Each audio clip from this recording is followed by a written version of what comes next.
Session here at the Omni Hypnosis Center in Fort Lauderdale, Florida. Tonight is, just for the record, January 16th, 1991. And it's about 7 p.m. And I think maybe there's a chance that this time will go down in posterity.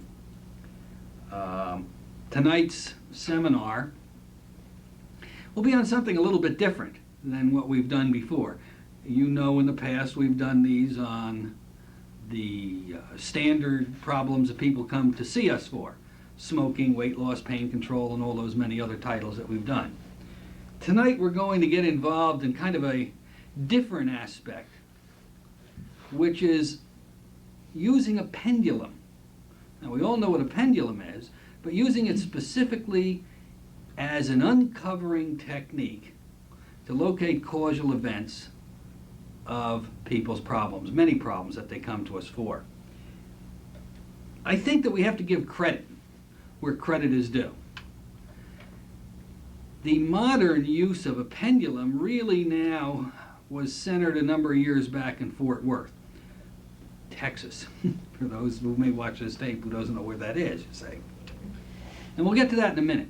But it really began in a therapeutical way or in a scientific way back in the late 1700s. A fellow by the name of Chevelle, M.E. Chevelle, a scientist of that period, was very interested in how some of the clairvoyants of the time were using pendulums, for lack of a better word, what they used back in those days. And it was very interesting.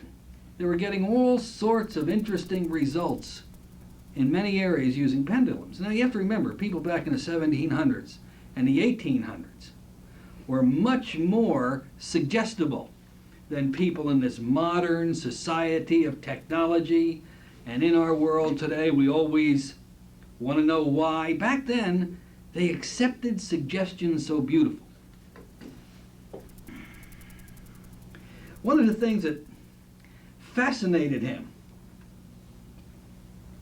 was they used to take a key, put it on a hair, and they used, wait till you hear this one, they used to stick it under a virgin's fingernail, and they'd watch it, and whichever way that pendulum moved determined that virgin's fate, whether she lived to be old or die or be happy or sad.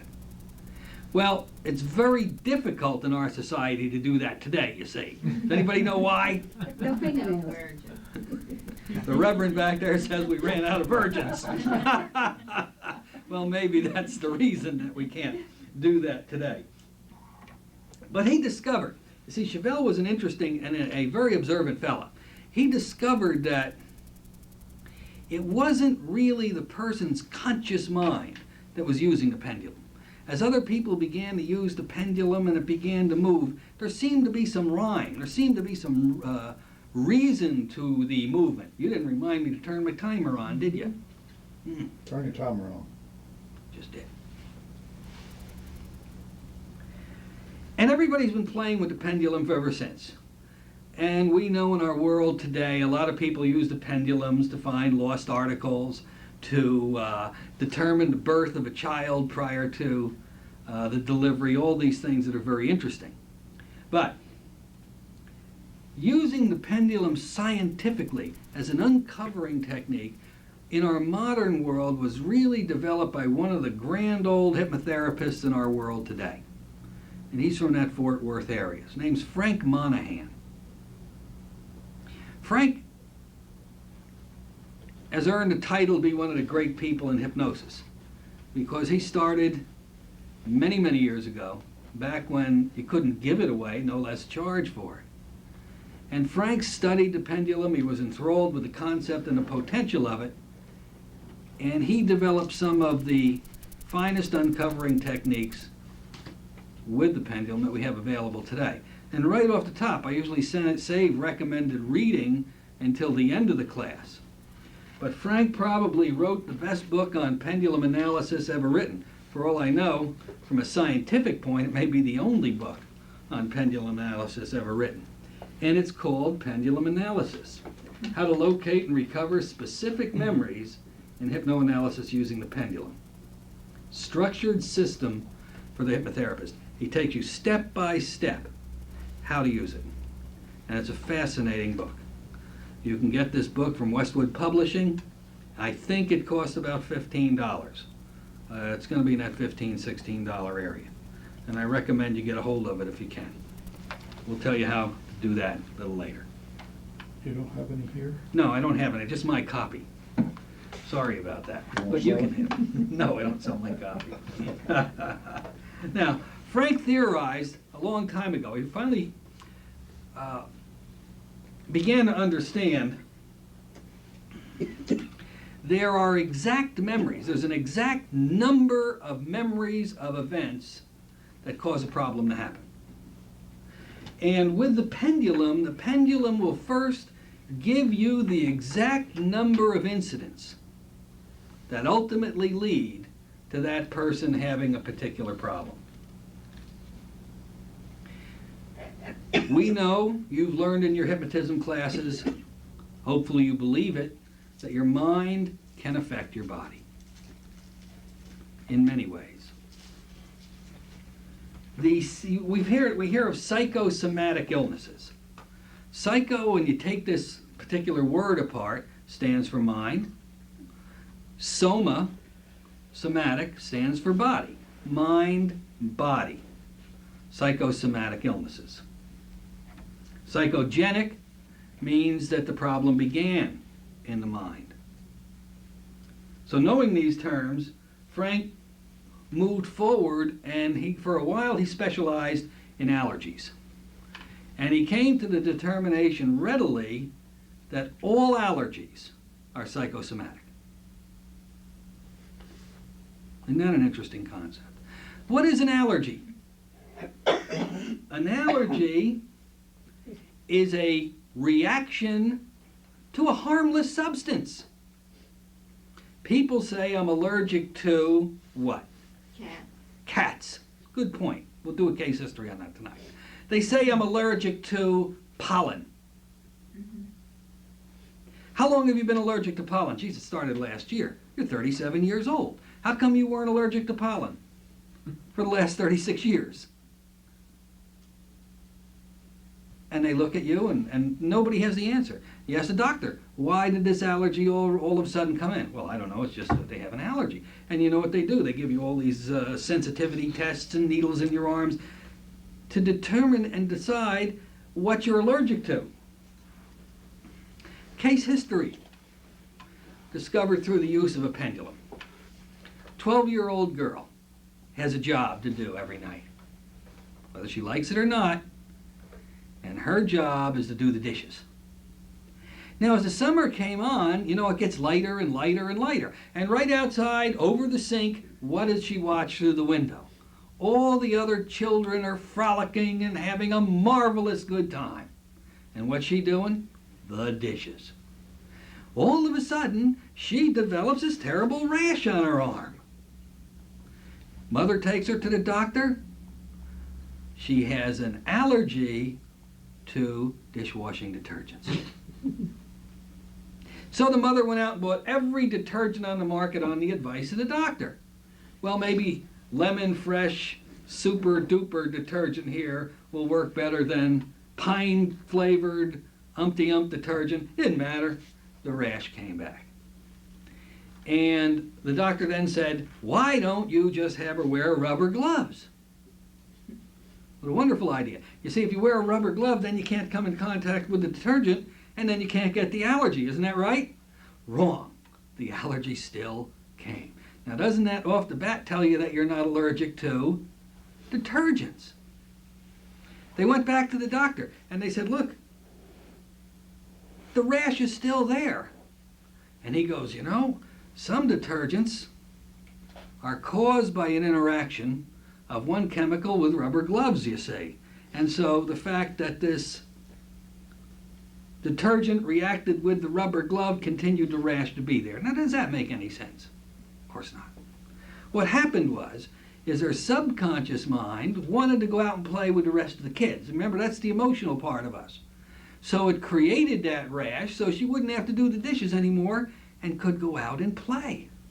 Isn't it wonderful how our inner minds can generate such wonderful response to give us what we need to have?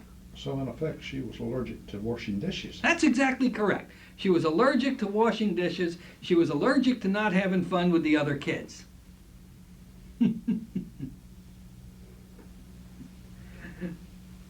Another fella went to the physician.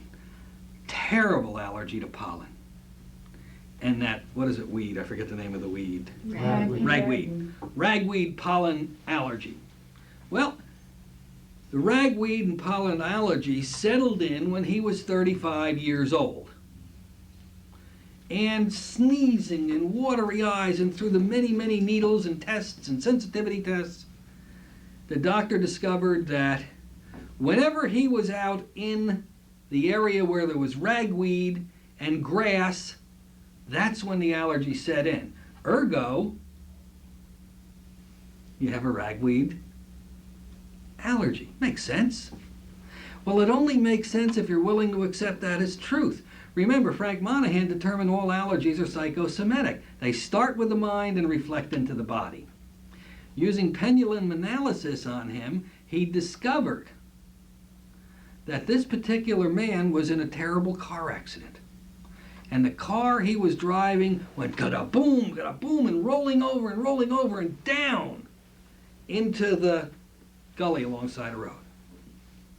Very hot day.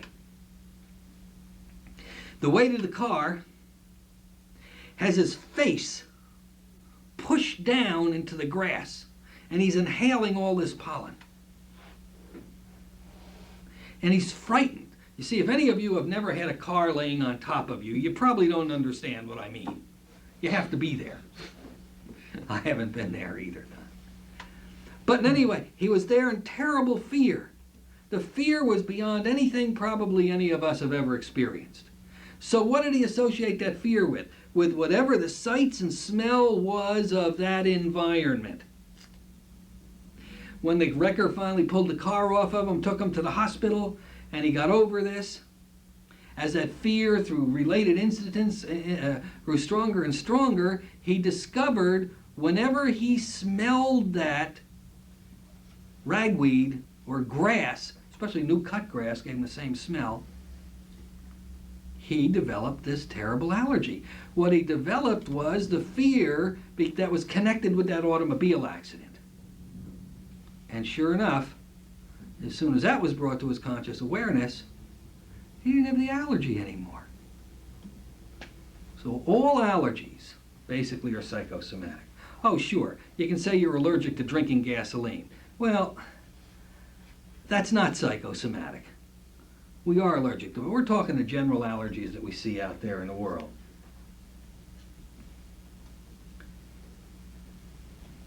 That which is not expressed, in other words, that we don't say, will show itself in the body. The more we repress, the more we hold it in, the more it's going to reflect itself in the body.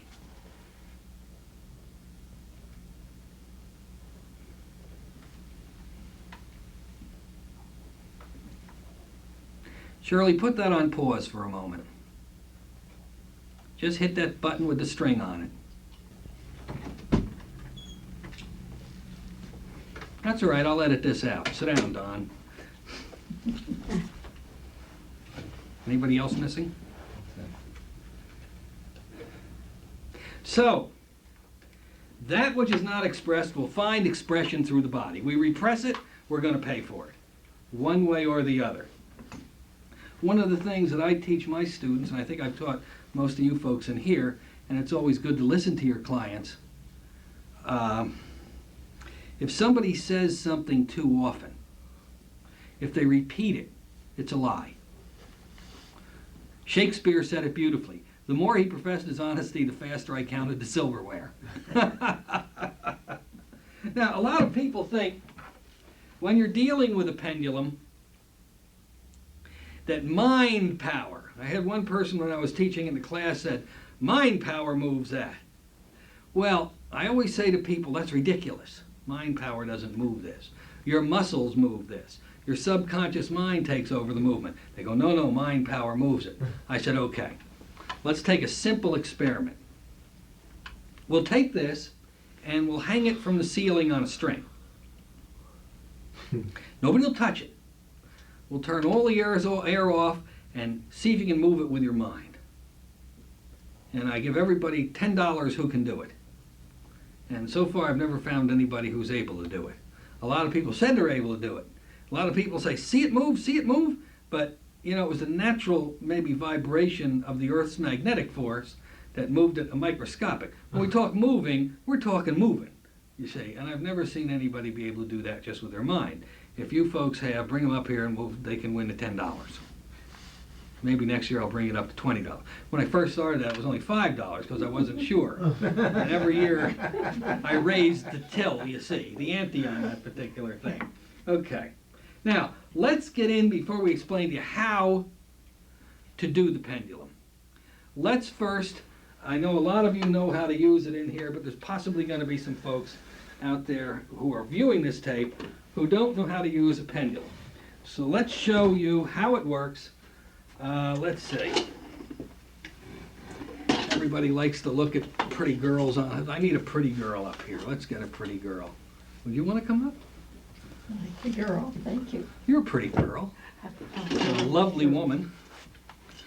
Now, the way you determine what hand a person should hold the pendulum in is you hand them the pendulum and you watch what hand they reach for it with. Because that's the one they want to hold it in. Sometimes you'll automatically hand it to a person in their right hand and you may be dealing with a lefty. And if you are, your results are going to be erroneous. So you saw what I did without doing anything. I handed her the pendulum. She automatically just raised her right hand. All right, now hold on to that pendulum. Don't drip it over a finger or something. Just let it dangle on down there. Now, you have to condition your people to use the pendulum. You do this in their normal state of consciousness before you begin the hypnotic portion of it. You instruct the person that a pendulum movement up and down will be, the answer will be yes. Now that's consistent with us nodding our head when we say yes. A pendulum movement left and right will be like our shaking our head no. So that will be indicative of the answer no. A circle in either direction will be that the person don't know or doesn't understand the question or is confused. The final motion for analysis is when you ask the question, if she drops the pendulum, drop it. That means I don't want to discuss this, I'm not ready for it. If you ever have that, you don't do anything more, you send the person home. Now, that's the rules we put on it. That's the instructions we put on it. So the subconscious mind knows now the rules we're playing by. Up and down is yes, left and right is no, a circle is I don't know, I'm confused. Or if it lets it go, it just doesn't want to deal with that subject at this particular time. So, how do you teach your person to use a pendulum? Well, first of all, you have the person hold the pendulum. You instruct them they're not to move the pendulum with their conscious awareness. Their subconscious mind will take over all the little tiny muscles and begin to move the pendulum. They're not moving it on purpose. All right, put your awareness on the pendulum. Just look at it down there. And I want you to say to yourself the word yes. And as you do, imagine a up and down movement of the pendulum. Yes, up and down. Yes, up and down. Yes, up and down. Yes, up and down. Now, continue saying yes and imagine it's going up and down. And the subconscious mind now begins to get programmed with yes equals an up and down movement. And you'll notice as the inner mind learns to use those little muscles, the motion becomes stronger, more definitive. When you do pendulum analysis, though, you don't necessarily have to have a big motion. Any motion at all will give you the information you want.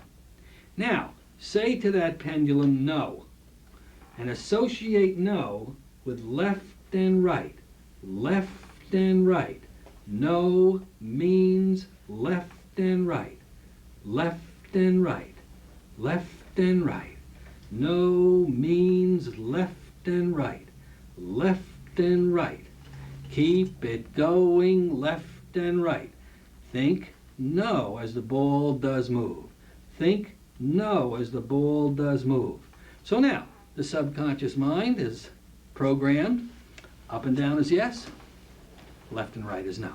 When you work with people who have never used a pendulum before, right about now, they're getting real excited. They like it. They go, oh my gosh, I'm really not doing this. All right. Now, think I don't know, or I'm confused, or I don't understand. And the subconscious mind will begin to move it in a circle. The direction doesn't matter. It'll begin to move it in a circle. Round and around it associates with. I don't know. I'm confused.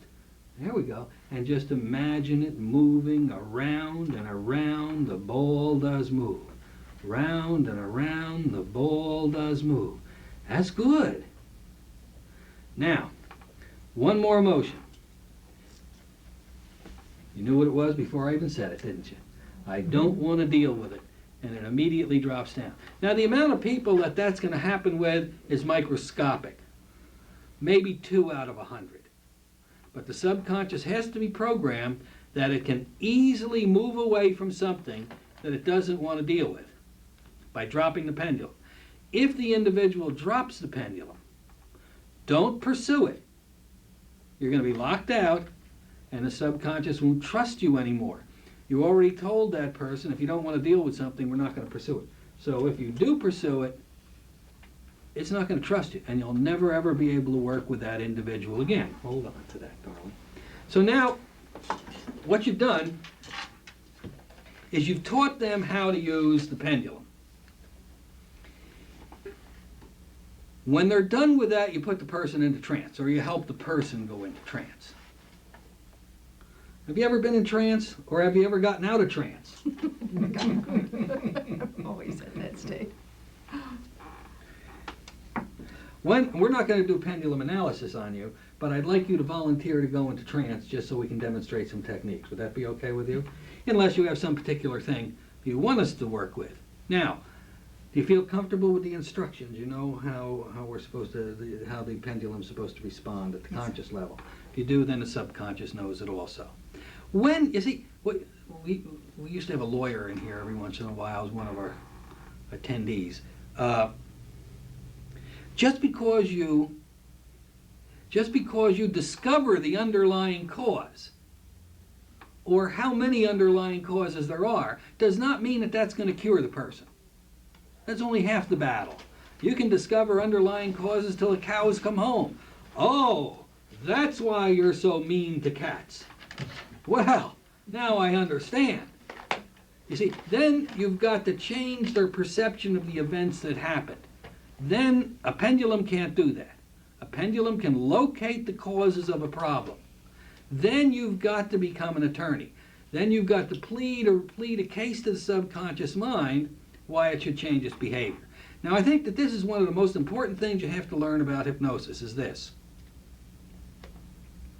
Because you know and understand something consciously does not mean in any way, shape, or form that you know and understand it subconsciously. For example, consciously you may be totally aware that smoking cigarettes is bad for your health. Subconsciously that maybe has never been accepted as part of your knowledge. That's a conscious understanding. Some people, for example, who are smokers assume that smokers are alive and non-smokers are dead. If they go, for example, to a funeral and they see a person in the casket, and the one thing that stands out about that person when they were alive is they smoke like a steam engine. And all of a sudden they're laying there, they're not dead, they're not smoking. The subconscious mind will say smokers are alive, non-smokers are dead. So that person who normally smoked a pack a day will jump up to 2 packs a day. Does it make any sense logically? Of course not. So don't be afraid to tell the subconscious mind the obvious, because to that inner mind, the obvious is not obvious. Okay. Do you understand all of that? course. Wonderful. All right, get yourself comfortable. Ready to feel better? Yeah, what happened to the air? Well, that's a good question. Whew. When you're in hypnosis, we'll program that you're Okay. cool and comfortable. Is that all right with Yeah, you? please. All right. Take a long, deep breath. Fill up your lungs real beautiful. Are you chewing gum or something? Mhm. Well, that's going to interfere with it, I isn't thought it? so. Here, give me that. Oh, no. Come on, give me the gum. We'll edit that out of the tape. Thank you. Okay. Sit up straight in your chair. There we go. That's a lovely crystal you have there, by the way. I like that. Take a long, deep breath. Fill your lungs up real good. Exhale and sleep. Way down. Loose, limp, and relaxed. As I rotate your head, let go every muscle, nerve, and fiber. Feel your mind and body relax very deeply. I'm going to lift your right hand and drop it. As I do, your mind and body will go 10 times deeper relaxed. Want that and you can make it happen. Don't help me lift, let me do all the lifting. There you go. Way down. That's wonderful. Now I'm going to do the same thing with your left hand and your mind and body relaxes much more. And once more. Let me do all the lifting. Don't help me. There you go. Way down. That's good. Now your body's relaxed. Let's make sure the mind's relaxed. When the mind's relaxed, you know that it's open to suggestions of change, and also you can access all the information that you ever need to access, based on anything that's ever happened to you before, anything you've ever learned. In a moment, I'll ask you to begin counting out loud backwards, starting with the number 100. With each number you say, double your mental relaxation. Let it grow twice as deep. So that after you say just a few numbers, your mind relaxes so beautifully, you relax all the numbers out of your mind. Want that to happen, you can make it happen just simply. All right, slowly begin counting out loud backwards now, starting with 100, and relax those numbers right out of your mind. 100. Good. Now really let that mind go relaxed and calm. Good. Now they're almost gone. Just let them drift away now.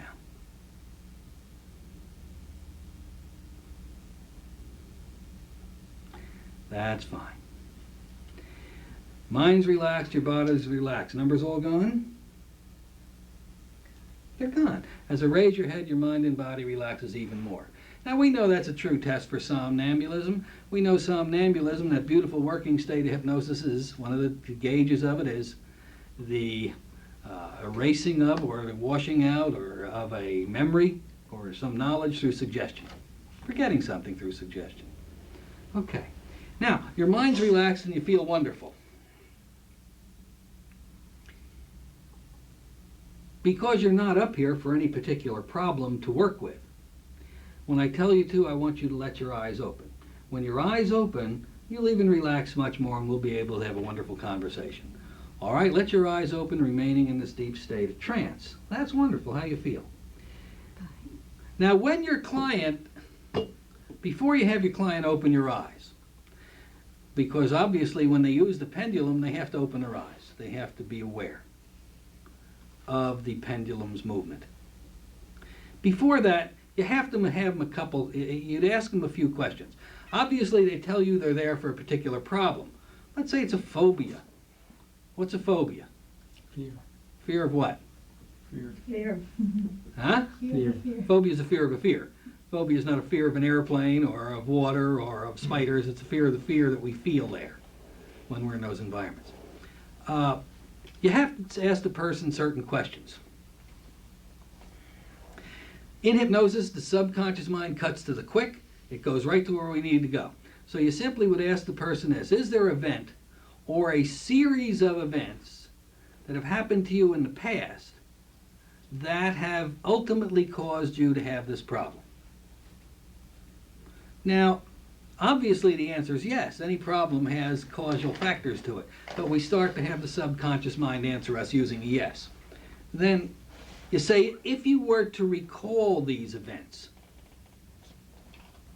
be able to analyze how those events affected you, how those events have led to your behavior today or are affecting you today, would you then be able to learn how to overcome the problem.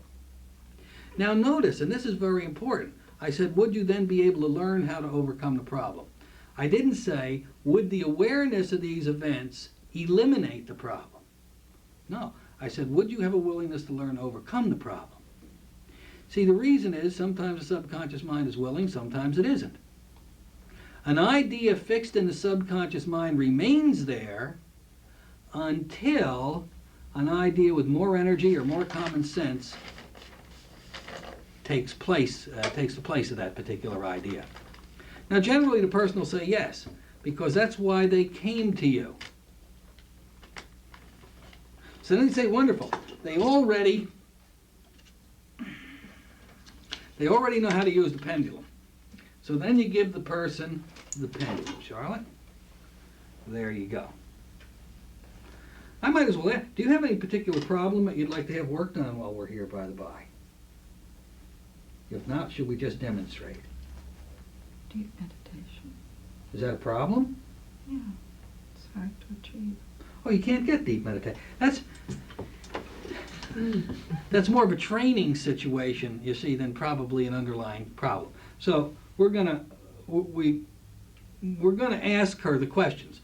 She says she can't achieve deep meditation. Is that like a deep relaxation or letting go completely, that kind of thing?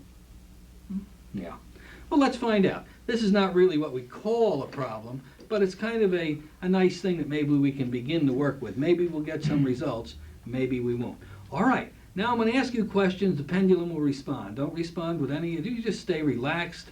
You don't even have to pay any attention to it. Is there an event or a series of events in your past that have caused you to be unable to achieve a deep state of meditation?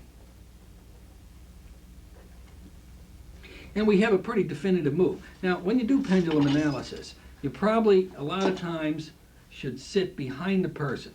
You get a much better view of it, and you can't misunderstand the movement. You should either be directly laterally or right behind them so you get a good look at it. All right. If you were able to discover these events, analyze how they affected you, how they caused the problem to exist with you, would you then have a willingness to learn a new way to behave? Learn how to correct the problem. And the pendulum continues. Now I'm going to stop the pendulum so there's no mistaking, and the pendulum remains stopped until the next question. In reference to that problem, are there more than 10 events that are causal here? Are there more than 10 events that cause your inability to go into deep meditation? And you watch the pendulum.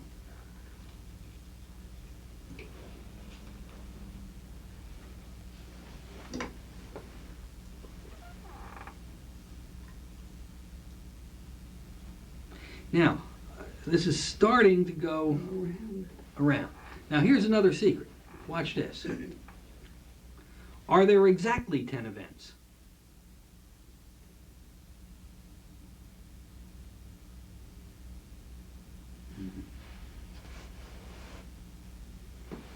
You see, it can't answer I don't know, because this particular question it knows. Subconscious mind always knows. So we'll begin it again. Are there more than 20 events?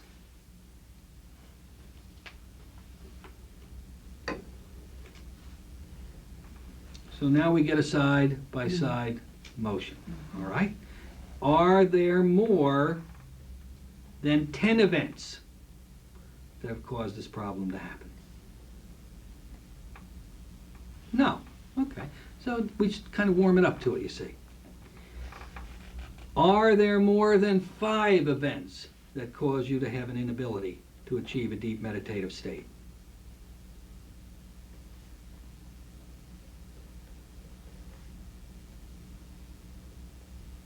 All right, that looks like a yes. So now we know there's between 5 and 10. We're going to get the exact number. Are there 6 events?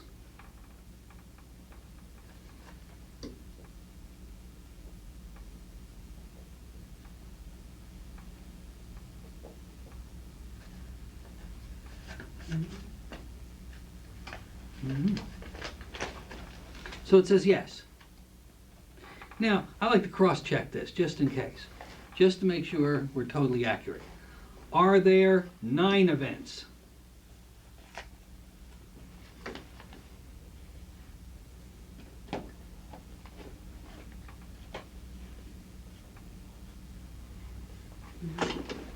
No.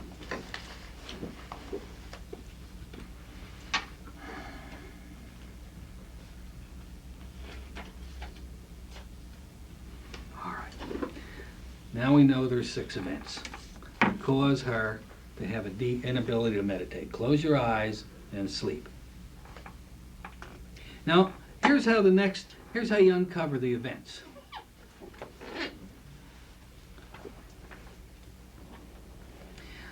Violet, what I'm going to do is now I'm going to give you a moment of silence. Your subconscious mind is going to reveal to you the first event. Now let me explain what this is. This is not like some kind of a regression, although it could be. It can be anything. A flash, a picture, a hunch, a feeling, a color, any little thing at all. I want you to relate to me when I tell you, when I talk to you next. So whatever that comes into your mind, don't think of it as a hypnotic regression or recall, just whatever comes into your mind will be significant to that first event. All right, subconscious mind will make you aware of these events during the period of silence that begins now.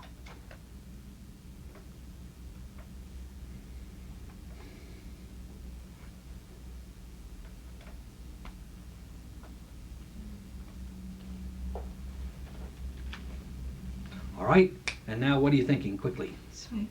Say it again. Sleep. Sleep. All right, we'll take that as the first event. All right, subconscious mind will relate. Somebody write this down for me, please. Sleep is the first response. Subconscious mind will relate the second event. Now, quickly, the first thing comes into your mind. Sleep. Sleep. All right, that's fine. That could be a second event. Subconscious mind will relate to me the next or third event that comes in now. Sleep again.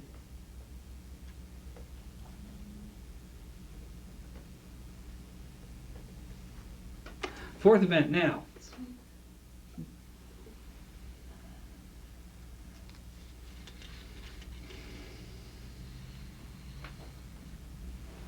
What are you thinking about now? Sleep. Are all the events related to sleep? Sleep. Are all the events related to sleep? Yes. All right. Now we're going to relate the first event again, and you're going to have more than one answer. You're going to tell us what it means. Here we go. The first event, quickly, what comes into your mind about sleep? First time I meditated. First time you meditated. All right. Find a discussion on that. What happened the first time you meditated? Went to sleep. You went to sleep. All right. Move to the next event. Move to the second event that has to do with meditation and sleep, and tell me what happened now. Fell asleep. You fell asleep again. Move to the third time related to meditation and sleep. Here we go. Fell asleep. You fell asleep again. Move to the fourth time. Quickly now, what happened? Fell asleep. You fell asleep again. Move to the fifth time. Fell asleep. You fell asleep. One more time. The last time, what happened? Fell asleep. You fell asleep. So now we've analyzed, we've discovered what's happened to her. Now it's very easy in this particular case. We don't have to be Philadelphia lawyers. If any Philadelphia lawyers are watching this tape, that's just kind of not a slur, it's what we do. So now we analyze. It seems that when she began to practice meditation, she was probably tired and she went to sleep. And the subconscious mind, because she is in an altered state, got rapidly programmed. Boy, this feels so good, I just go to sleep here. Go back in your mind to the first time that you meditated, right before you started. There you are, you're in that situation. Are you tired? Yes. Yeah. So she started meditating. when she was tired, and before she was able to get into a purely altered state, she went to sleep. True or false? Yes. So this is a pretty easy situation. So now what do? The pendulum gave us the correct answer. It gave it to us in one word because it didn't have to use any other word. We'll give you some other case histories of how they can be more extensive than this. Now sometimes when you're dealing with a person, the first two events are a little bit hard to come out, to have happen. Now that's because they're using their analytical mind, they're trying too hard, and nothing comes. I'll tell you how to get by that in a little while. But here was a beautiful case. Now listen very carefully to me. Meditation is a deep form of relaxation. Meditation is a wonderful technique to get in touch with yourself and to use to heal, to use to discover many things about yourself and the world around you. But I present to you the reason that you are unable now to attain a deep level of meditation. And again, here we are telling something that obviously we all know at the conscious mind, but the subconscious mind really needs the awareness. The reason you're unable to meditate deeply is simply because it's such an enjoyable state that you're frightened you'll go to sleep if you go too deep in it. Therefore, you shut yourself off. You shut off the level of relaxation of meditation prior to getting to that point where in the past you just drifted into a natural sleep. Do you understand that? Mm-hmm. Are you ready to give up that behavior and take a new behavior, a new way to relate? All right. So now the subconscious mind is willing to accept suggestions. This is a very easy thing, and she's going to be able to meditate beautifully and deeply in the future. Meditation is a natural mental state. It is a state of altered consciousness, but that doesn't make it unnatural.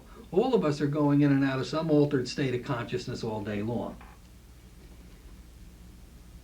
You're aware, as an intelligent woman, that if you relax when you are physically or mentally exhausted, it is the natural response of your body and mind to go into a natural, deep, and restful sleep, a healing, a rejuvenation period. You understand that, don't you? When you go into meditation, that is not a sleep state. That is a state of physical and mental tranquility, but a state of mind openness, and a very alert mind in many ways. Now, obviously, you understand that if you attempt to go into a deep state of meditative relaxation when you're tired, the natural response of your body takes over and causes you to go to sleep. You understand that, don't you? All right. So now they understand why it happened, whatever the problem is, and we'll show you as we get into some of the other ones how just these simple suggestions cause things to change. From now on, Violet, you're going to enter a deep state of meditative relaxation anytime you want to. Each time you go into the state, it'll be much deeper than the time before, because you are only going to go into the meditative state when you're alert, refreshed, when your mind is sharp. You're never going to use a meditation or practice meditation when you're physically or mentally exhausted. That's like a salmon swimming upstream. It's a tough row to hoe. You got the idea? So you'll use it primarily in the beginning when you're rested, and then you'll find with just a little training that way, even when you become a little tired, you still won't go to sleep. Is that okay with you? Yes. Mm-hmm. Does the subconscious mind accept all of those suggestions now? Sure. And you'll find you'll easily go into meditation very deeply anytime you want to, as long as you do it when you're not exhausted mentally or physically. And as your mind learns to enjoy more and more the wonderful feelings of that deep state, you'll be able to learn to do more and more things with it. Is that acceptable to you? Yes. All right.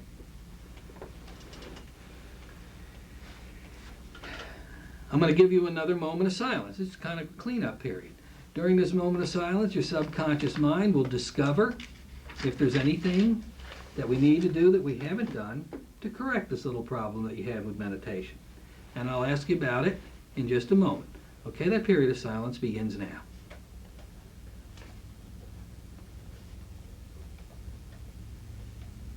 All right. Is there anything else we need to do that we haven't already done that'll help you enjoy a deep and powerful state of meditation whenever you choose to? No. As Mom used to say, all better now? Yeah. All right, at the count of 3, let your eyes open, fully alert, feeling wonderful and marvelous in every way. 1, 2, 3. Open those eyes. Notice how good you feel. How do you feel? Nice. You like this stuff, don't you? Yeah. Gets addictive. All right, let's give her a little hand for volunteering to come up here. And we'll go over some of the principles that are involved with this.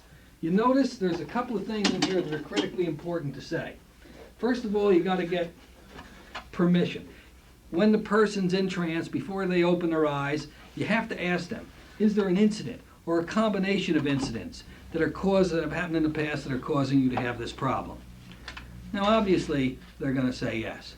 If they say no, they're probably not from this planet. That's a test we discovered to see if they're aliens, you see. Of course they have incidents that cause a problem. Then you have to say, if you were to recall these incidents, relate them to each other, and understand exactly how these incidents has affected you, would you then be willing to learn?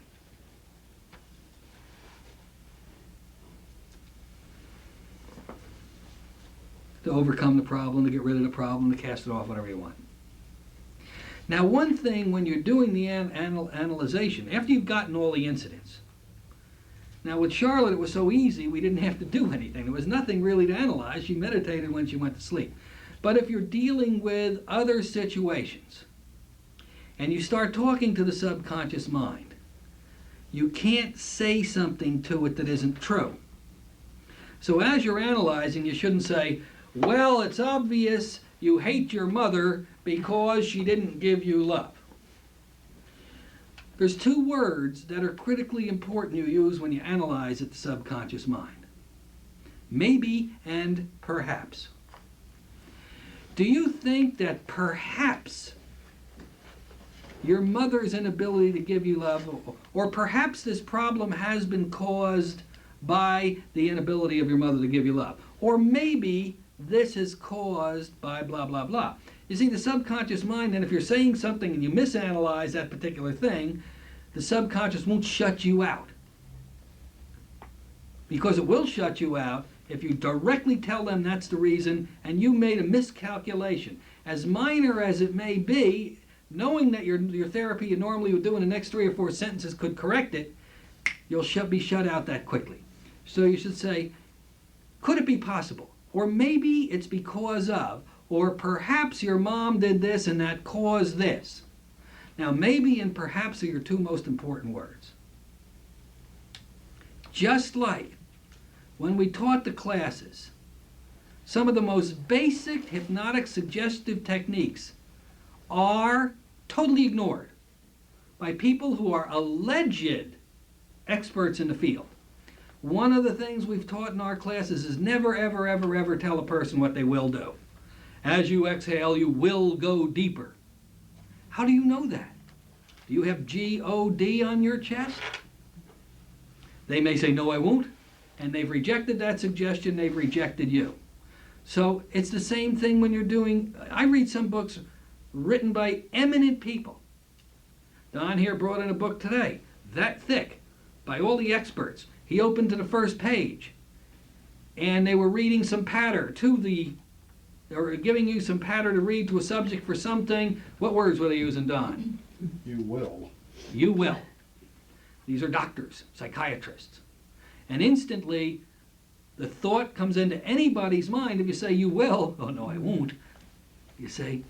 And remember in class we said, allow yourself to do this. As you exhale, allow every breath to take it deeper. That's the correct semantics.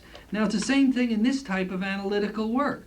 Instead of saying, this is what caused this to happen, you've got to use perhaps or maybe this was the cause. Because as you go over and over and over it again, you're going to hit some miscalculations, and then it doesn't hurt you. Subconscious mind can say, what does he know on that particular point? But he's a good guy, or she's a good gal, and I'll accept the continuing knowledge that they give me. So maybe and perhaps are critically important. You have to change your thinking about an incident. Let me give you typical case history on this. Fear of cats. Man was frightened to death of cats. I mean, couldn't get near them. Reminds me of my mother-in-law. I love my mother-in-law.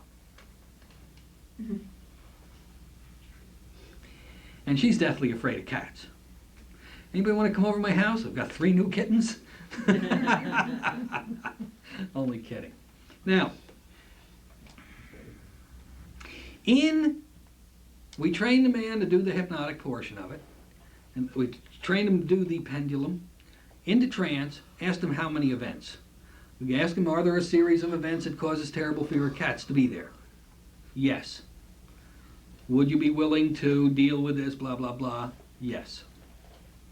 Take the pendulum away, close their eyes, give them a moment of silence. The subconscious mind will reveal to them the events in the chronological order. When I next talk to you, we'll have the first event. And you shut up for a minute. What are you thinking about now? At that point, she said, the cat is scratching me, it's scratching me. How old are you? I'm 4 years old. Well, to make a long story short, it wasn't a cat, it was a kitten. It was playing. And it just kind of hit him in the ankle, you see. But it wasn't attacking him or anything, it was playing. Scared the little boy. That was event number 1. There happened to be 3 separate events. That's all there was that caused this problem with this child. The next time it happened, I said, let that scene fade. The next event comes now. What are you thinking about?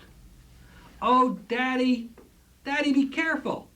And what happened was, Dad came home. They had a big cat. I don't know if the cat was just slow or Dad was quick, but anyway, he ended up tripping over the cat. And I guess that's happened to a lot of us with some animal that we whoops and we try to get out of the way. And in this case, the father fell down, didn't really get hurt, hit his head a little bit, got a little bump on his head, and it scared the child. That was event number 2. And finally, when the child was 7 years old, the final event came to play, where I guess old Tabby, the cat, went to cat heaven. And Dad comes home with a new cat. And the child got the measles. And he said, "Gee, cats make you sick. Cats give you the measles." See, that's what he related in hypnosis. So, then we did the analytical portion. How easy can it be? Cats attacked me. That was a childlike perception. Cats almost killed my father. And cats got me deathly sick where I couldn't go to school. I was all puffed up. I was itchy. I was scratchy. Cats cause me to be frightened to death. Whenever I'm around them, something terrible happens. And the fear of cats came right into that individual. So how do you plead this case? Now you know everything there is to know. You know the beautiful thing about the pendulum is it gives you the exact amount of incidences. So all you have to do then to do this is you put yourself into the mind of the 4-year-old boy. And you explain to the child, look at this, that cat isn't attacking you. He's a little kitten and he's just having fun and he's playing. And you work through that. And the kid finally goes, oh, okay, I see that, yeah. And now look at here comes your dad home. Look at that lazy old cat. He just kind of looping around. Dad came in, he wasn't looking, and it was just a little accident. The cat didn't purposely run under your dad's toes. Oh, I see that now. And then the coup de grace. Any therapist would be able to explain the final one to him. Dad brought the cat home. Within 3 hours, he had the measles. Cats cause the measles. Any of you medical people in here, what is the incubation period from the time you get the measles germ until you have a symptom of it? 10 days. So you simply say to the person in hypnosis, that cat couldn't have given you the measles. You got him 10 days before that cat was ever there in the incubation period. Boom. Now, with this awareness, do you have any reason to be frightened of a little cat anymore? And they say no. Then they're amazed and their eyes go up and they go, that's absolutely fascinating. And the fear disappears. This is a great way to work with phobias, by the way. This is one of the easiest ways to do phobia therapy. Because it gets you to how many events. A lot of times there is not one event. A lot of times we teach you go back to the cause of the problem, change your perception of the event, and the problem goes away. Yeah, that can happen. But many, many times there are subsequent events, subsequent synthesizing events. Sure, there's a beginning, and then there's this one. As we see with the cat, there was 3 specific events. The pendulum said 3. You dealt with them, you changed the perception, you got the okay to get rid of the fear, and it left. And it's so simple to do this kind of work.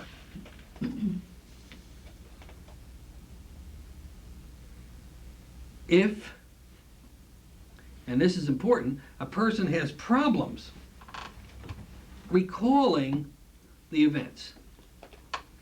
Period of silence, your subconscious mind will relate the first event when I speak to you next. Tell me what you're thinking. Nothing. Give you another few seconds. Tell me what you're thinking. Nothing. That's N-U-T-T-I-N. Nothing. You'll say, wait a minute, after you give them 4 or 5 minutes of this. You are an intelligent, alert human being with a smart mind. You can't go 5 minutes without thinking of something. What are you thinking about? I don't know, blackness. Good, I'll take that as the first event. You see, maybe they were locked in a dark closet. They don't perceive it to be an event, but that's what they're getting. Take what they give you for the first 1 or 2. It'll warm them up.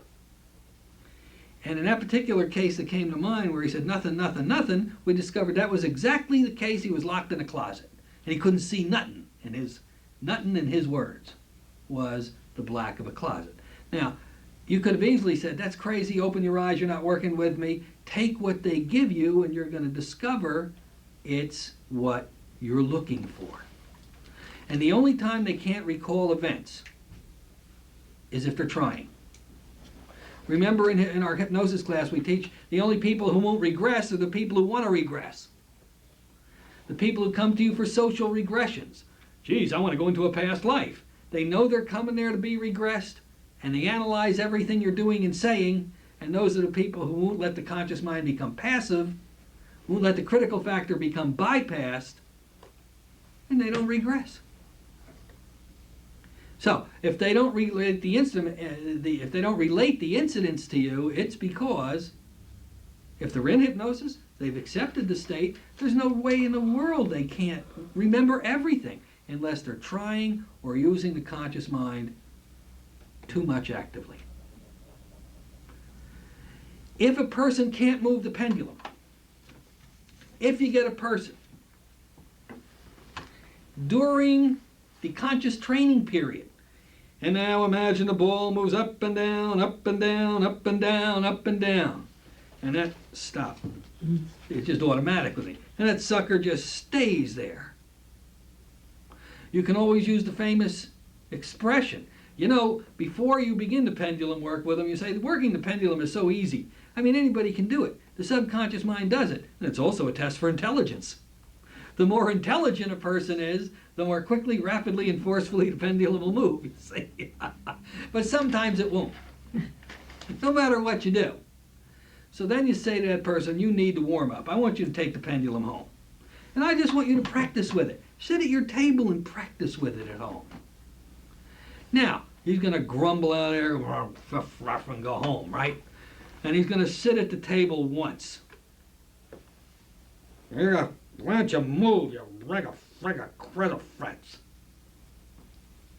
Well, really what you're doing, I mean, if it didn't move in the office, why would it move at home?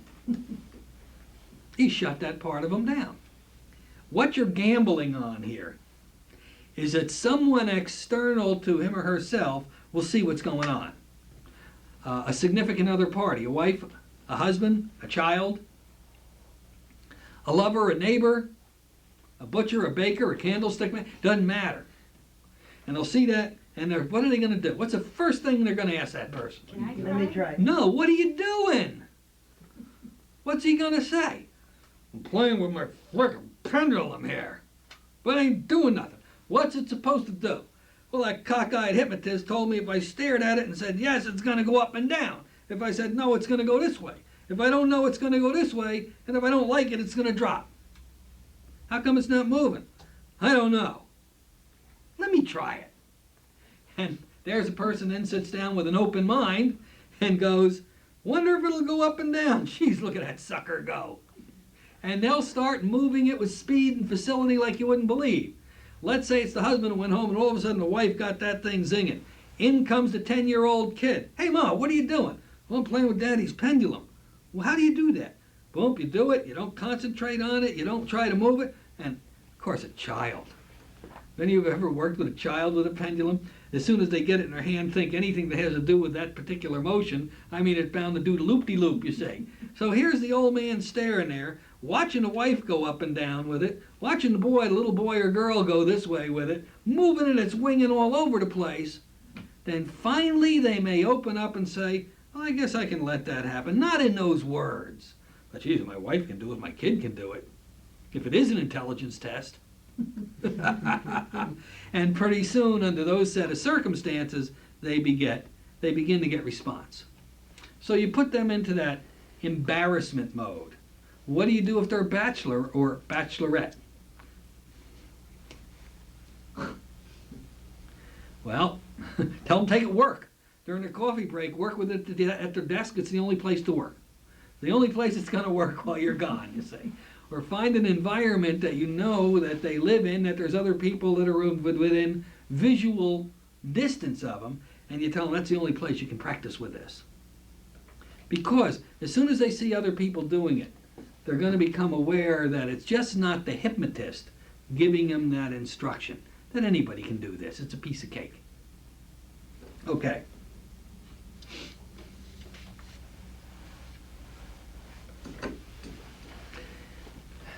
When you get the person into hypnosis,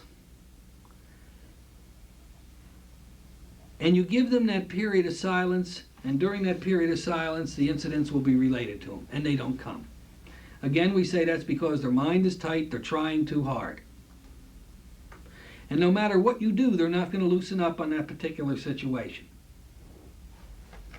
You tell them from that moment on to your next visit, which will be a week later, they're to carry a pencil and a piece of paper with them constantly.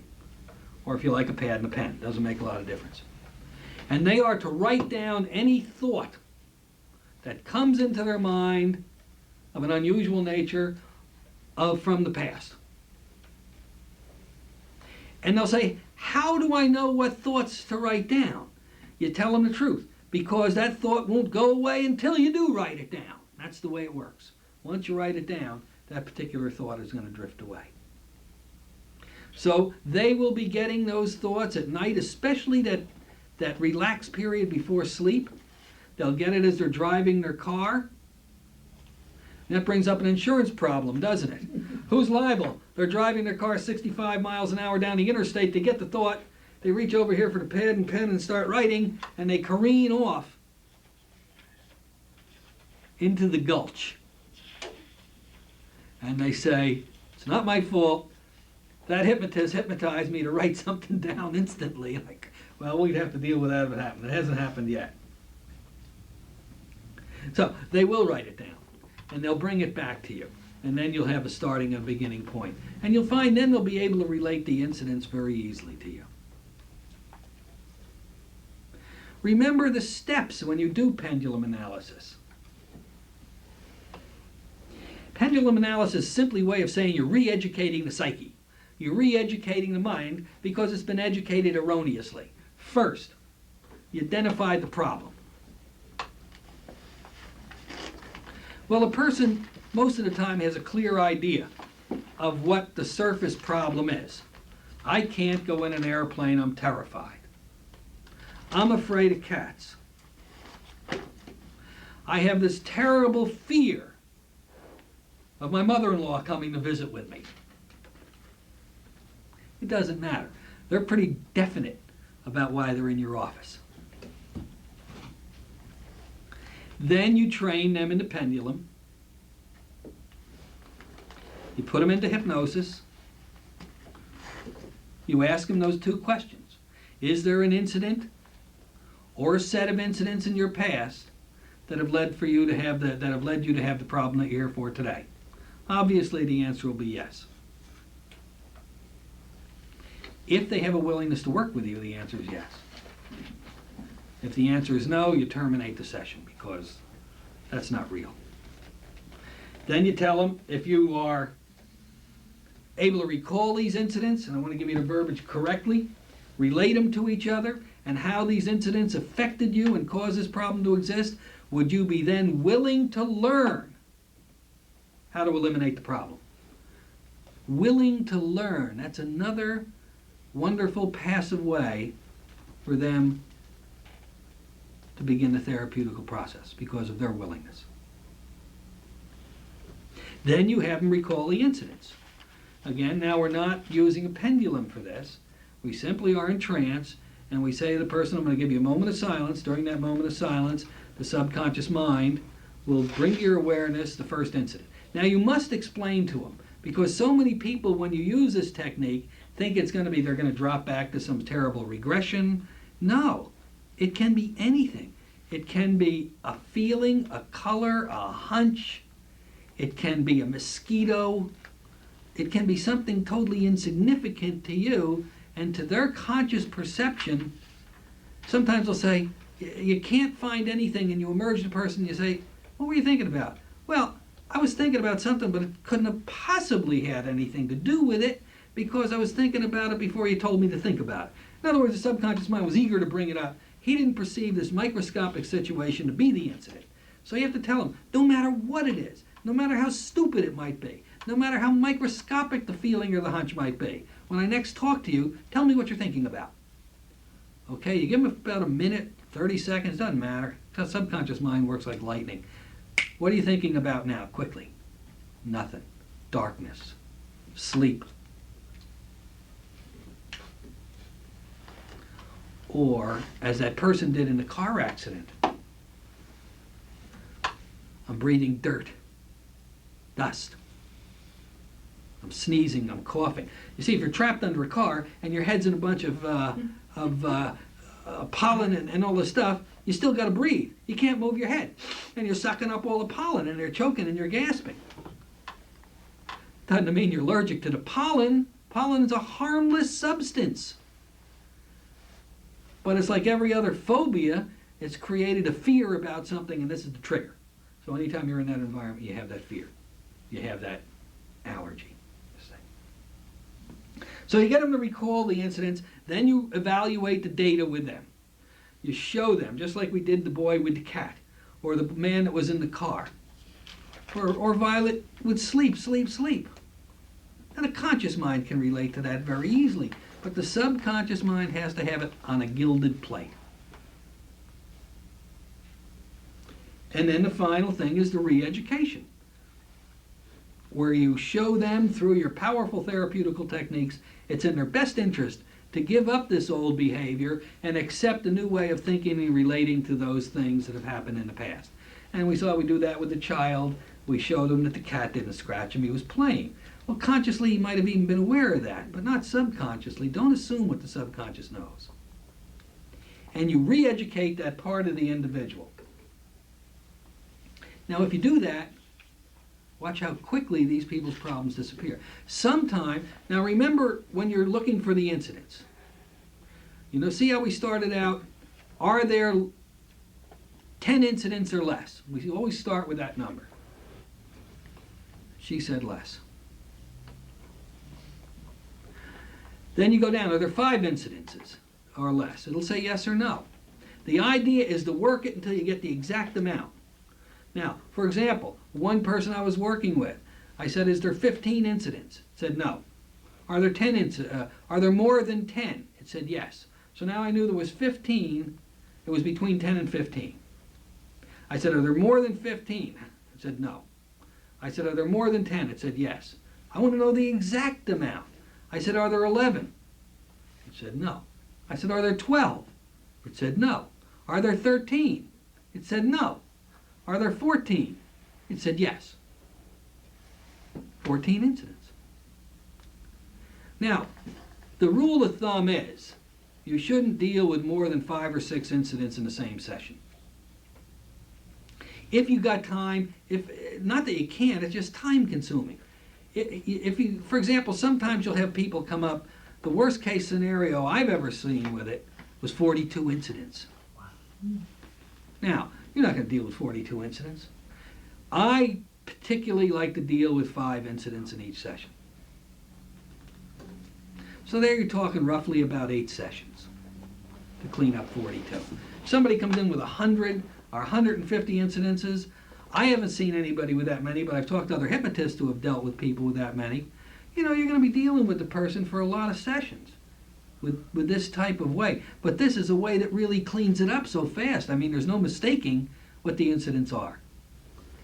But you have to be willing, if you're using this type of work, not to break their bank. So you'll have to structure a program for them. It doesn't take long. Once you get through the first session, then you can come in and deal with 5 incidences. Remember, you're just discovering what they are and writing them down. There's no therapy until you get them all.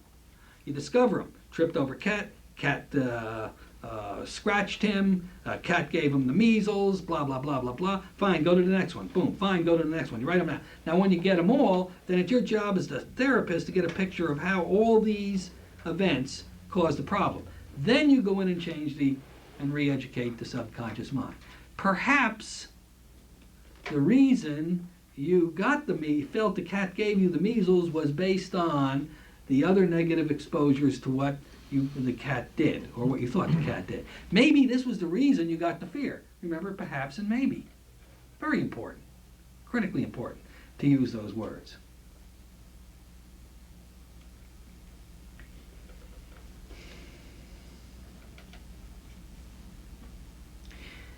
I made a note here that's very important. When you're doing this work with phobias, understand that when a psyche, when the psyche of a person is re-educated in relationship to phobias we're talking about, it's not even necessary to address the fear. It's not even necessary to do anything about the fear. Once you discover the reason using the pendulum, once that reason's explained to the person, once you ask them, do they have a willingness to learn how to overcome the problem, just by explaining to them somehow, and this works with phobias, why this happened, how the fear developed, without even doing anything else, the fear just goes away. I personally like to add a little tag of just a few direct suggestions, even though that's just because of an insecurity in me. I can't believe it works so easily in this area, but it does. But I'll always say, I'll create at least one visualization. Imagine or see yourself in a particular situation now with this new understanding that in the past would have caused you great fear. See yourself there now and tell me how you feel. And you'll feel totally comfortable. So for those of you who like very maternal kind of work, this is a very maternal kind of way to do the work. Do you ever have trouble finding or thinking of cures for these problems? I don't think of cures. I don't think of, the subject does that. Your job is to relate to that person. It's the attorney kind of a concept. When you get all the data on why this developed within the person, why this particular fear or whatever it may be, then it's your job to show to the person how it developed. Just because you see the picture, you got to feed the picture back to them. Now, once you do that, then they are willing to change their behavior. And the problem goes away. But you've got to be able to be the lawyer and plead that case to them. There's no magical cure. It's just re-education of the psyche. Yes, sir? Do you always have to change the perception of the situation? We're changing the perception of the situation to the correct perception. The psyche has accepted a situation incorrectly, and that's what causes a fear. You see, if we relate it back to the cat or the person in the automobile accident, they related incorrectly that the pollen that they were breathing caused them to have an allergy. And how that was then reinforced by the physician saying you have an allergy to pollen. This is a misconception. Your job is to go in and re-educate the subconscious mind. to change their understanding, if you will, of that particular causal event. If you're allergic to pollen, why weren't you allergic to pollen 10 years ago?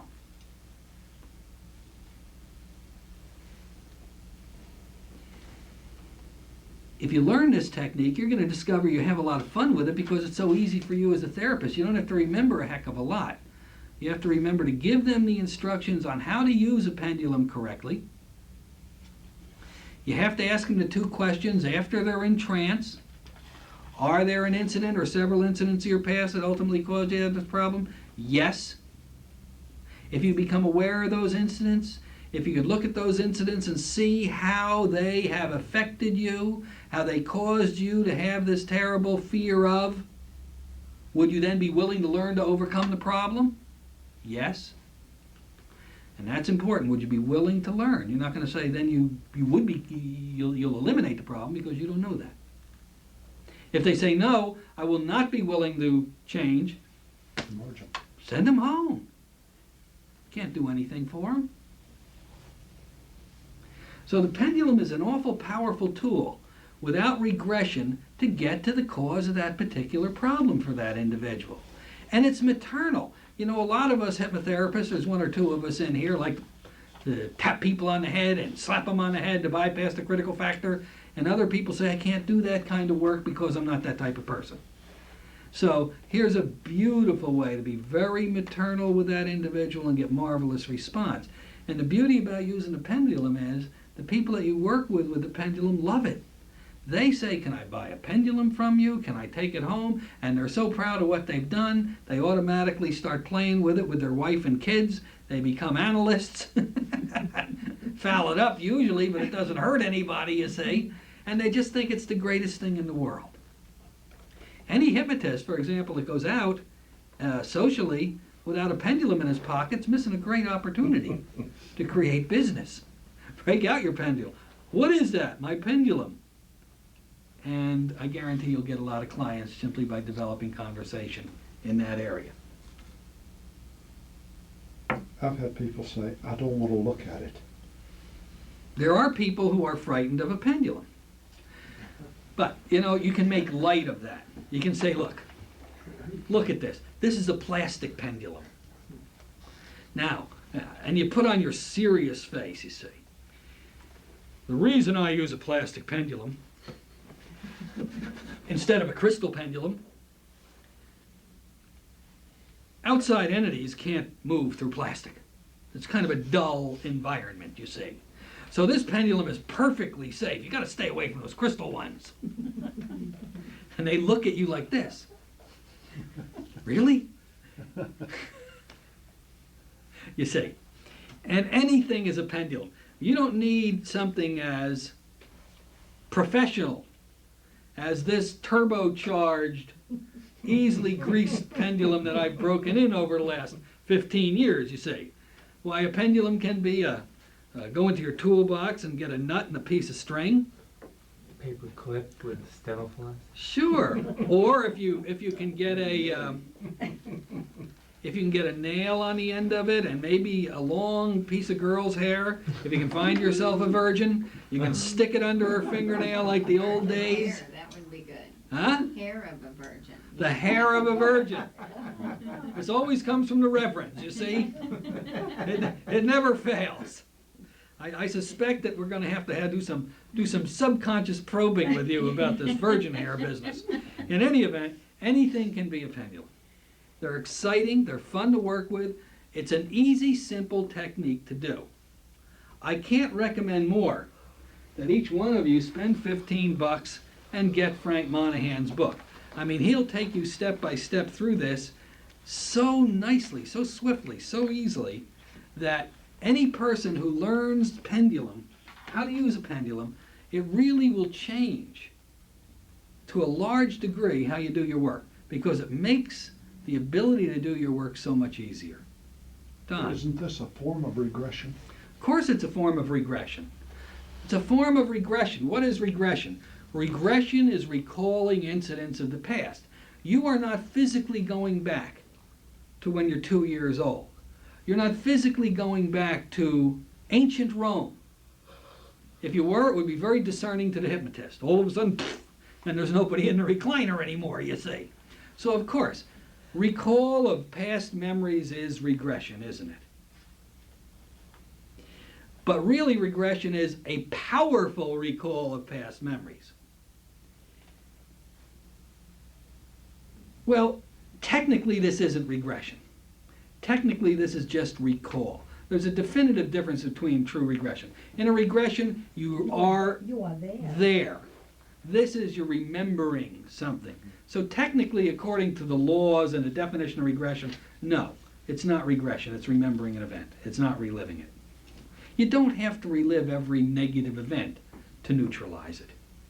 You don't always have to do, and you see, a nice thing about this type of work is most of the time, the overwhelming amount of time, it doesn't snap the people into any abreaction type of situation. So you can stay away from that violent abreactive type of regression therapy and still come up with the incidents beautifully. You see. This can be used in just about every situation, including weight loss too? Oh, sure. Absolutely. Weight loss is an allergy. If you think about it, almost everything's an allergy. An allergy is a reaction to a harmless substance. Food is a harmless substance, unless it's toxic or poisonous. It's been left out to spoil, isn't it? So a lot of people will say, I'm allergic to Too much food. too much food. Or bananas. Bananas. Sure. I have an allergy against starvation. So I do everything possible to offset that. Well, me too. So you see, and you, I'll tell you where you can really, one of my recent cases with this is, I never say this one word. You know how you trip over words? Is it eczema or eczema? Eczema. Eczema. And that's an allergy, isn't it? And it's so, that's one of the, I mean, it's so easy to find the cause of eczema with the pendulum. Take you right to it. What's that other one, that skin disease? Psoriasis. That's another one that readily and easily works with the pendulum to discover the events. And it works, cleans those things up beautifully. I mean, just so easily. And it's amazing because the problem with using pendulums,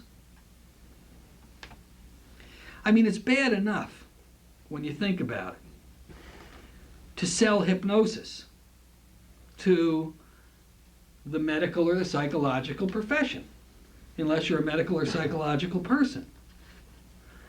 Check this out. Yes, doctor, I'd like to work with one of your patients. I need a referral from you to do some work in the area of this psoriasis problem. Oh, okay, Mr. Kine, maybe hypnosis can help. How do you intend to treat this person? Well, I have this plastic pendulum, doctor, on the end of the chain. I'm going to have him hold the pendulum, and it's going to tell me what's wrong with him. Click, and the phone hangs up, and that's the end of it, you see. And I can imagine that would happen. We have some nurses in here. You think, what would happen if you went up to the doctor and say, hey, doc, forget medicine. Here, this is going to give you all you need. Well, of course, it's not all you need, but it certainly is a wonderful way to uncover some of the problems we face in our world. And that's all it is. Remember, we said in all the classes, a hypnotist is very much in a certain way aligned with a carpenter, isn't he? When a carpenter goes to work, what's he take? A big toolbox.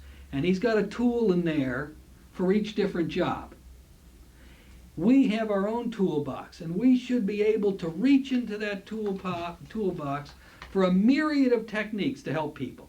Whether it's regression abreaction therapy, whether it's pendulum analysis, whether it's instant or rapid inductions, whatever it takes to get the job done. It's our job to obtain that knowledge, and more importantly, know when to use and incorporate the different tools that we've learned. Let me tell you one of the biggest problems with pendulum analysis. That is, that for so many problems it's so easy to do that you have a tendency to do nothing but pendulum analysis because it just seems to work all the time. So that occasionally you get into a situation, rarely, that the pendulum won't work for, and you're so out of touch with that technique, your mind goes blank and you say, what do I do next?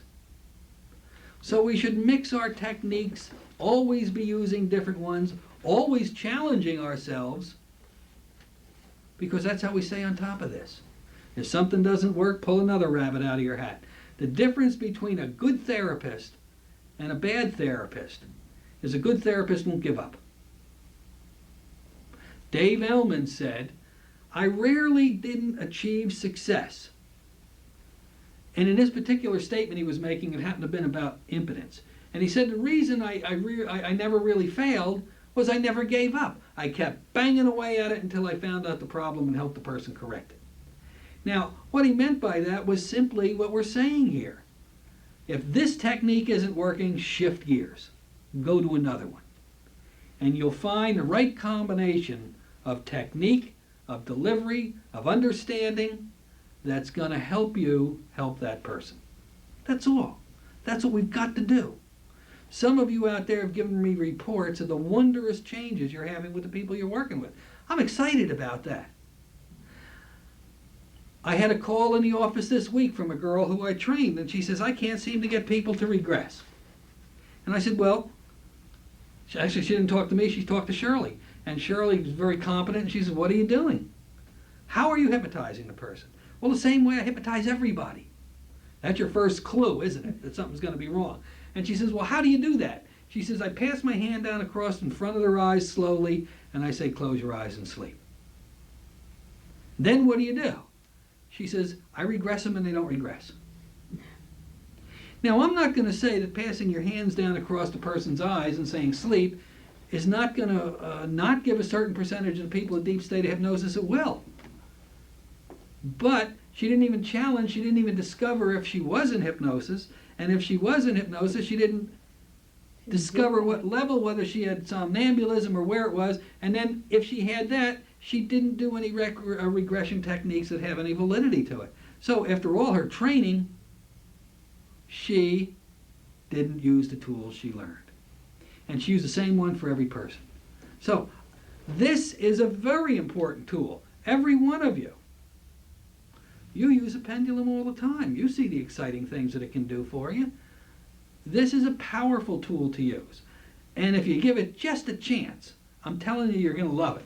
It's going to be so easy to do. I tell you what, I just go through periods where I love to use my pendulum in the office. Now, you all know how it can be used to locate lost articles. The subconscious mind knows exactly where you put something. You just don't recall it consciously. And it's the same technique. Is it in the kitchen? No. Is it in the laundry room? No. Is it in the bread box? Yeah. You see, you can't use a pendulum to give you an answer that doesn't end in yes or no. You can't look at the pendulum.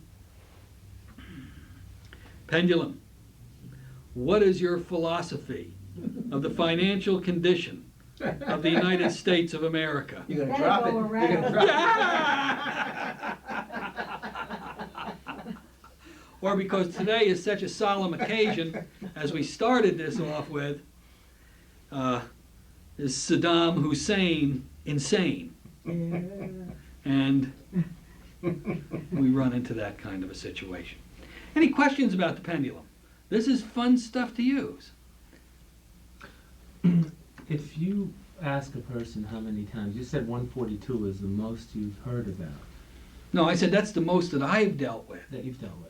What if, I mean, isn't it possible that somebody could have every single day the similar incident happen that just compounds their problem?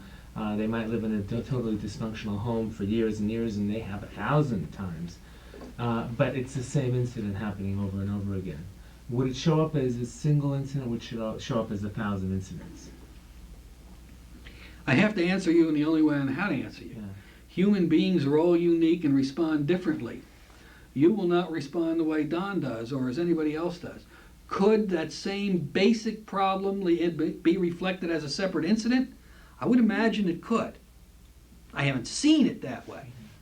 But I just wouldn't reject the possibility of it. If it did, if someone came up with some phenomenal number, could you then, in a yes or no situation, say, are they similar? Is Are they it related? recurring? Yeah. That's Is right. it- Are the majorities of these Yeah. incidents related in function to the rest of them? Yes, So that you would then go for causes instead of incidents. yes, in that case. But again, I've never seen that. But yes, I would go for cause. I'd do the regression to the cause. I'd back away from the pendulum analysis if I got into, say, yes, are there, picture this, are there more than 10? Yes. Are there more than 20? Yes. An hour and a half later, are there more than 3,782? Yes. Fella, you got a lot of problems. Usually people. I'm going to send you to Don. I don't have the time to work with you, you say. But the reality of it is, you will most of the time, see less than 10. Occasionally, you'll see somewhere in the neighborhood of 20. Rarely, super rarely, you'll see above 20 numbers coming up. I have never seen anybody or heard of anybody who likes to use pendulum analysis come up with 1,000 events, come up with 500 events, come up with 200 events. I guess usually the people are so messed up they never make it. They never make it. The people that have that many causal problems generally are no longer on this earth plane for one reason or the other. Okay. If you went home and your father beat you up as a rule every night for the last 20 years, 365 times 20, how many would that be? A bunch. A whole lot. That would be really one event. My father beats me every night. You know, I think that I could probably categorize. So don't look for things you're not going to find, because you're not going to find them. What else? You feel like having some fun with pendulums in the future? You got to play with these because it's easy. See, this is the easy kind of work. And I like teaching the easy stuff because the client does it all. Remember, your instructions to the client are so simple. Teach them the pendulum. They're going to be so excited with that first of all, that they've discovered they have another altered mind, that they have a subconscious mind. They never knew they did, and it works for them. And in hypnosis, it works beautifully. Do not, under any circumstances, push the person in any way if that pendulum drops out of their hand. They are not ready to deal with that problem then, in any way, be it pendulum analysis, be it in hypnoanalysis, or any other way. Remember, for change to happen, people have to have readiness for change. Until they have a readiness for change, there's going to be no change. They'll reject suggestion, or they won't allow trance. Some way, it's not going to work. So if you see that pendulum drop, send them home and tell them, when you really feel like you want to deal with the underlying problems, even though you may not be aware of what they are, but you really want to do it, come on back and we'll take another crack at it. It may be 6 months, it may be a year, but they'll probably be back eventually when they reach their readiness for change. Sure.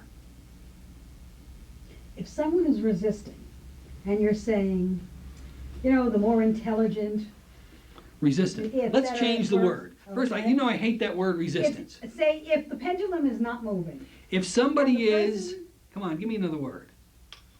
There's no such thing as resistance, there's only what? Inhibition? Inhibition. Inhibition. Okay, Right, so if try it someone is again. inhibited, If somebody is inhibited, yes. and it is not moving, and you're telling them the more intelligent, that whole spiel, but they themselves think of themselves as not being intelligent, that's not going to work. That's not going to work, yeah. You know, when you say that anybody can do it, a child can do this. I don't know anybody 25 or 30 years old who don't think they're smarter than a 4 or 5-year-old child. You know, you have to relate I'm it just that saying way. that you have to be careful, because I have one now who is absolutely convinced that she's dumb. Well, if she's convinced she's dumb, Oh. isn't she? The whole, You know, the mind will make you into what it perceives you to be. I'd like to be. So as then just, smart as if she you're is. aware of that, say, you know, this is so easy, and even children just love to play Yeah. this. She thinks she's childlike, she thinks at that level, and it's a wonderful game, and adults can play it because we're basically all children underneath. And she'll say, okay, I don't have to be smart to do this. You know, you have to use common sense when you're Yeah. dealing with a person.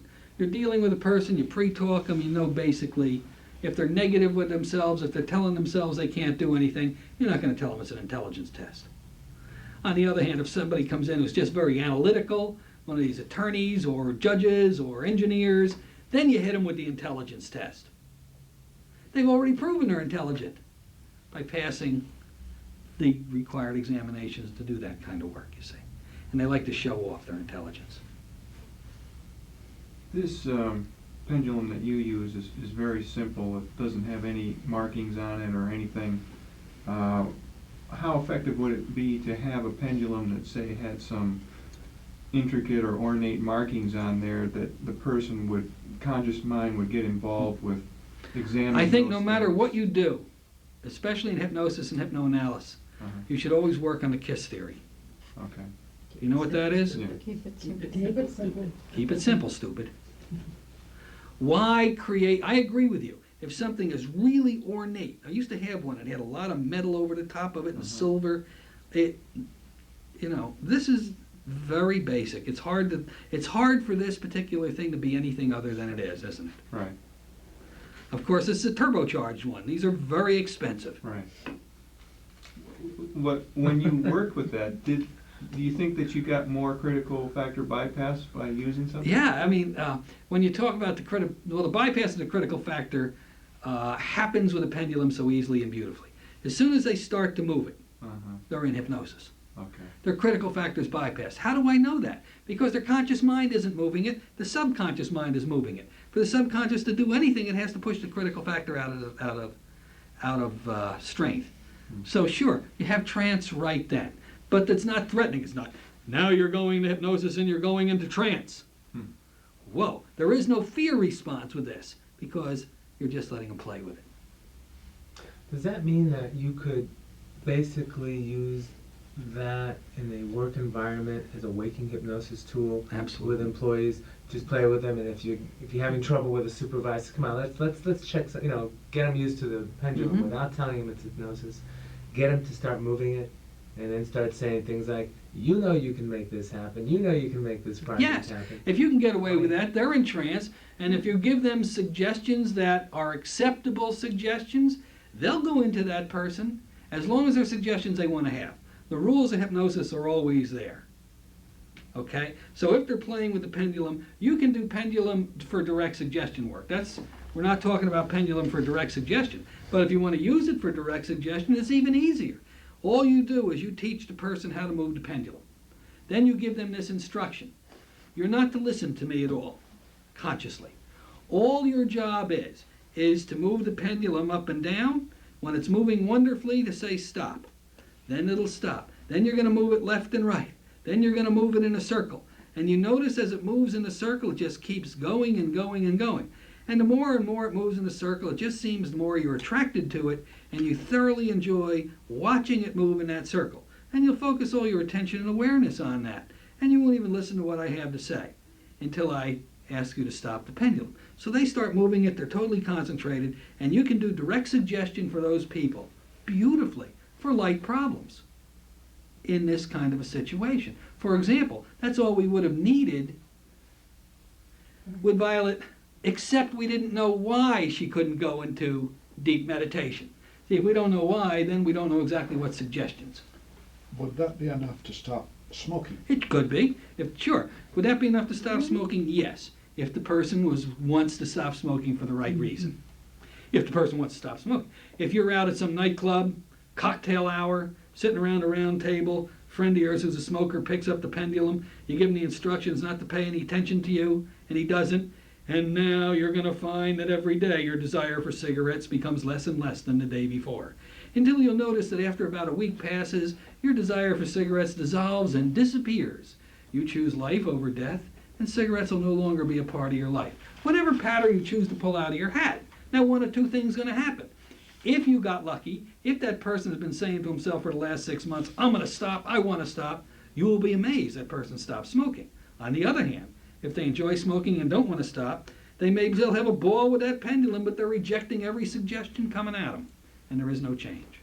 What happens when you've given the instructions to the client and then you've introduced hypnosis to them and you're using it? What if they come up with a word before, for example, you say yes or no, and they come up, in their mind, they come up with yes. Yes or no to what? To a question. Yes, Yes. it's 13. but they come up with the Take what word. they give you as the truth. All right, but they don't, I mean, they're not, they're holding the pendulum and all of a sudden the For word example, yes comes up say- in their own mind. You say, are there more than 10? Yes.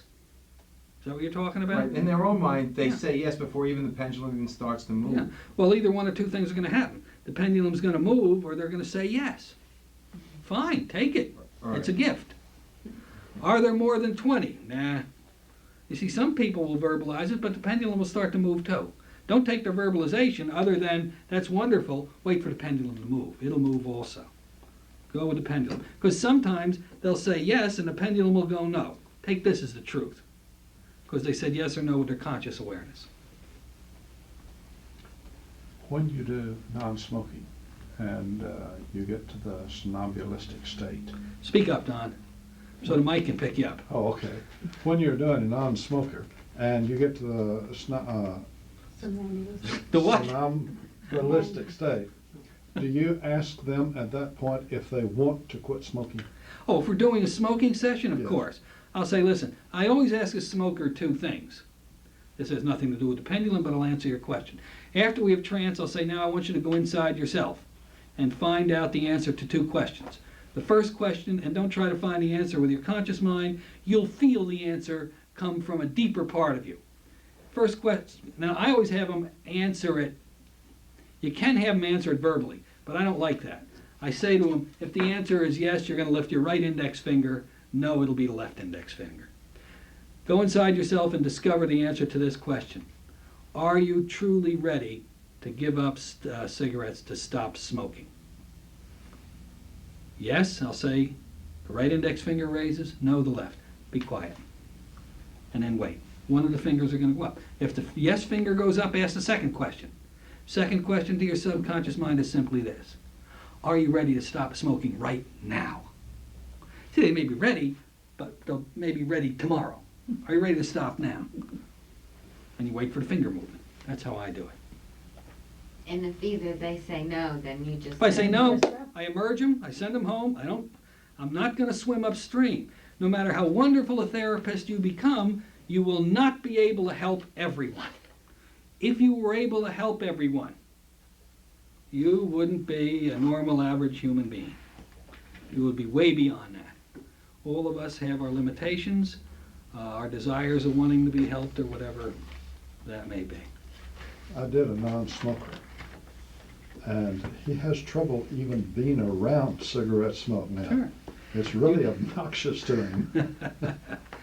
Well, that's because you're Patter in that situation. You should have told him other people to smoke around you will not affect or disturb you in any way. As a matter of fact, when other people smoke around you, you're going to feel fantastic. It's just going to remind you you don't smoke anymore.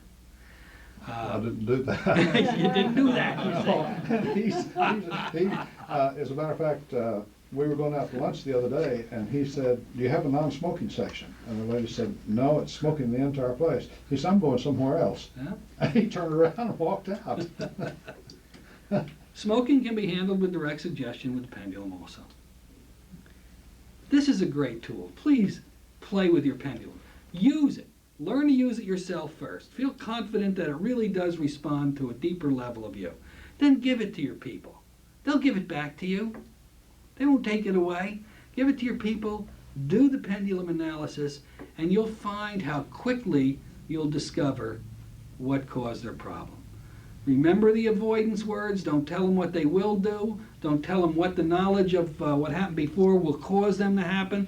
Always say, will you be willing to learn to eliminate the problem? And remember, maybe and perhaps. And you should be using those two words when you're doing any analytical work with a person.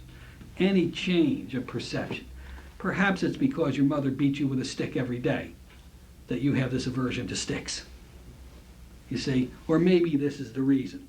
Because you won't be 100% all the time, and your subconscious mind will be very forgiving if it realizes that you're doing the best you can to discover the illnesses of that person. The slings and arrows of outrageous fortune that we all live with. Okay. Any other questions tonight? You feel good about playing with this? You feel good about going out there and really using the pendulum, getting to the bottom of it? You've had some great successes with it, haven't you? That's a nice You use it in the pendulum. metaphysical area a lot, I know, with terrific success. Let's see. Okay. That's a beautiful pendulum. I want to thank you all for being here tonight. I hope you've taken something home you can use, and use it. Don't be afraid of it. Always challenge yourself, no matter what you're doing, and you'll become better every single day. There's people in the audience here that I see over and over and over again. These are the folks who are going to be fantastic in this work, because they say to themselves, I can always learn more. And that's true. We all can. Thank you for being here. I really enjoyed this evening with Thank you you. tonight. I Pleasure. picked up quite a few